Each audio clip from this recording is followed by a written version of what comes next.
যখনই বিপদে পড়ে যাবেন আপনি আল্লাহ তাআলার খাস একটি নাম ধরে সাহায্য চাইবেন, বিদ্যুতের গতিতে আপনি সাহায্য পেয়ে যাবেন, আপনার বিপদ মুহূর্তের মাঝে দূর হয়ে যাবে। ব্যবসা বাণিজ্য লস, সার কাছে শুধুমাত্র শত্রু আর শত্রু বিপদে আপনাকে গ্রাস করে রেখেছে, কোনো কাজেই যেন সফলতা নাই, যেটাতে হাত দেন সেটাতেই লস, কোনো কিছুতে আপনার সাফল্য নাই, সন্তান কথা শোনে না, স্ত্রী কথা শোনে না, পরিবার পরিজন নষ্ট হয়ে গিয়েছে, কিভাবে আপনি বাঁচবেন? প্রবাসে আটকা পড়ে গেছেন, আসতেও পারেন না, কোনো কাজও পাচ্ছেন না, আপনি আমলটা করেন।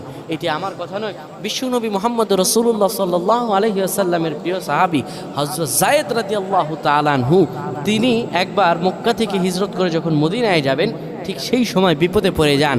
ওনাকে একটি লোক বিপদে আটকে ফেলে এবং ওনাকে হত্যা করার চেষ্টা করে। তখন তিনি আল্লাহ তাআলার এই খাস নামটি ধরে সাহায্য চেয়েছিলেন, আল্লাহ তাআলা তাকে বিপদ থেকে মুক্ত করেছেন। সুবহানাল্লাহ। সেই দোয়াটা কি? তিনি যখন বিপদে পড়ে যান তিনি বলেন, আগিসনি ইয়া রহমান।